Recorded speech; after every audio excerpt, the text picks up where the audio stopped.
make it seem like we feel the same. We love what we hate. Hey everybody, welcome to Mental Policing. It is I, Wood. What's worse than losing a family member? Not much. Losing someone that may not be blood, but every bit as much family as they can be. This episode we're going to discuss a fear that comes with the profession and just how real it can be. Line of duty deaths. Welcome to Mental Policing.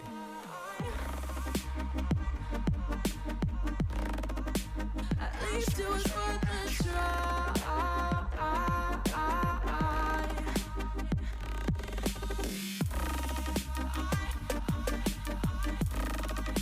At least it was worth a try.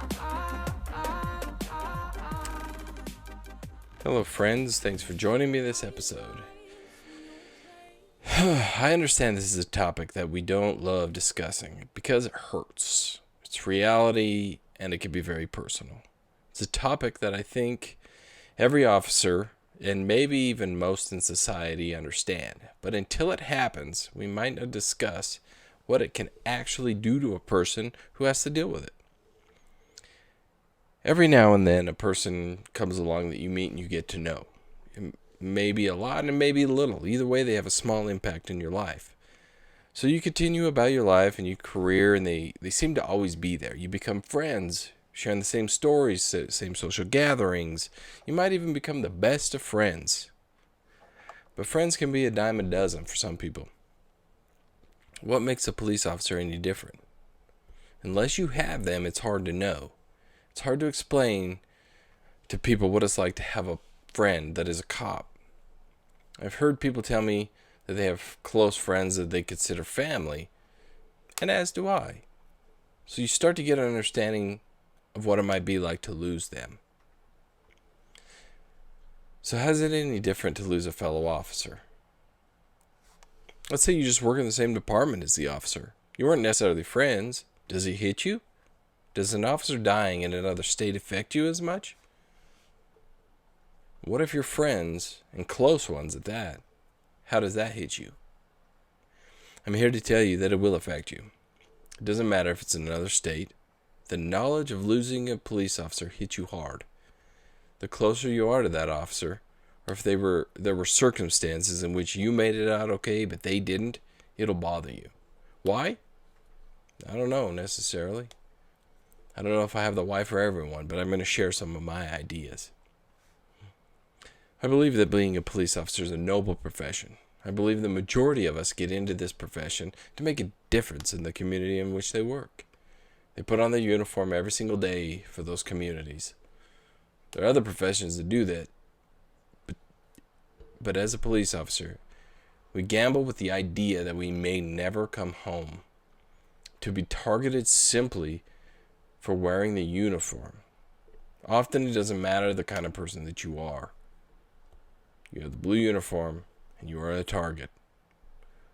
While this job might not be crab fishing in Alaska during a storm and be dangerous in that way, the crab don't want to kill you. And if they do, they don't have the means nor the ability to do so. So losing a fellow officer is personal.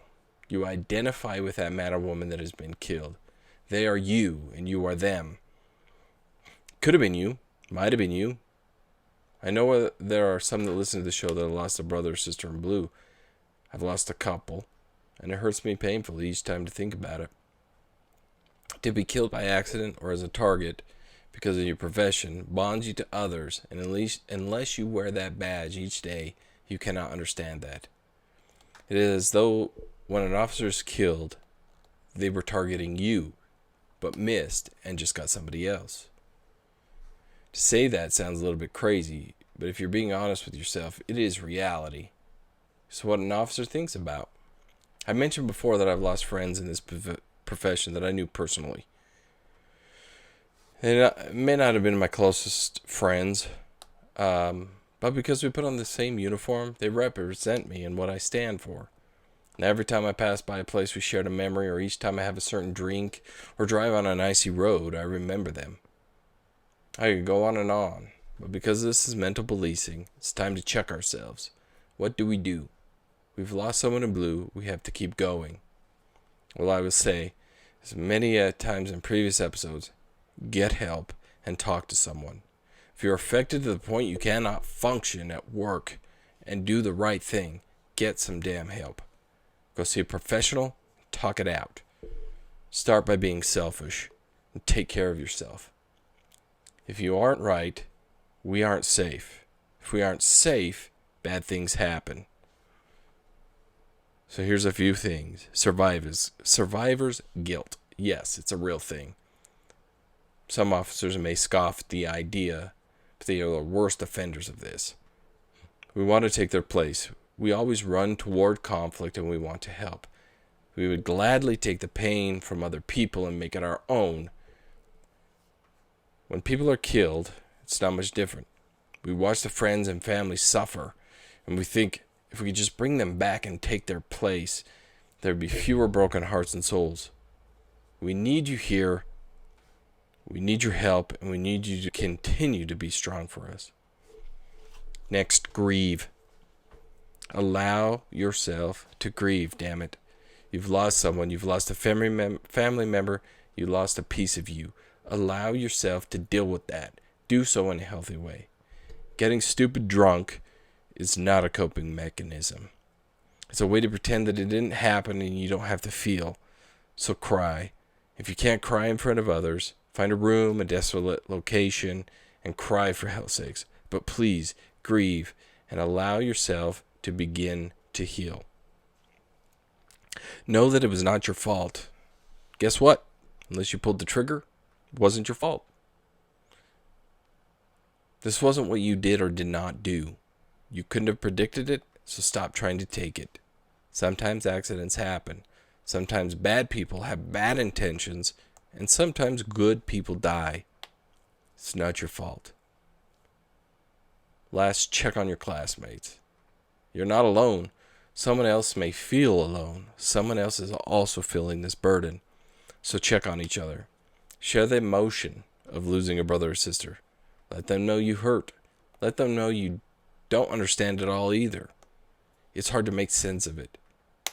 But let them know that they are okay, just as you are. It's okay to grieve, and a burden shared is a burden divided. We all know someone that was killed in the line of duty, and it doesn't make any sense. Parts of society will downplay and suggest we knew what we were signing up for, or it's just part of the job. But it's more than that. It's our life. It's your life and it's my life. And no matter how you shake it, we want to be here just as much as the next person. As always, if you're struggling with the loss of a coworker, friend, family member, or loved one, there's always someone willing to listen. Please reach out. You can reach me directly if you know me. Or if you want to vent or bitch via email, feel free to do so at mentalpolicing@gmail.com. And don't forget about peer support. Those people are there to listen, and they're willing to, and they are trained to. And if you have to, if needs be, go see a therapist. There's no shame. Again, if you're at a breaking point and you need to, there's always the suicide hotline. Please give them a phone call. I'm going to wrap this up, and I'm going to end by giving the names of those that have affected me most over the course of my career. Names that have been lost, but shall never be forgotten. And I'll see you on the next one.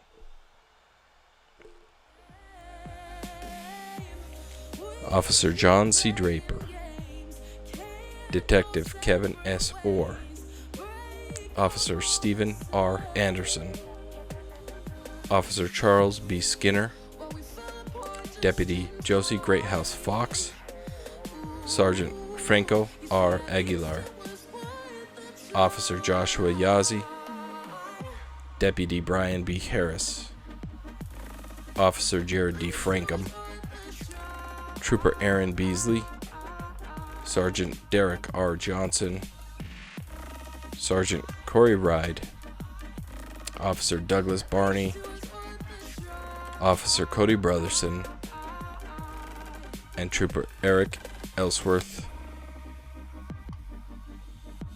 Assistant Chief Dennis Vincent, Officer David Romrell, Officer Joseph Shinners, and Officer Nathan J. Lyday. Gone too soon, but never forgotten. I'll see you on the next one.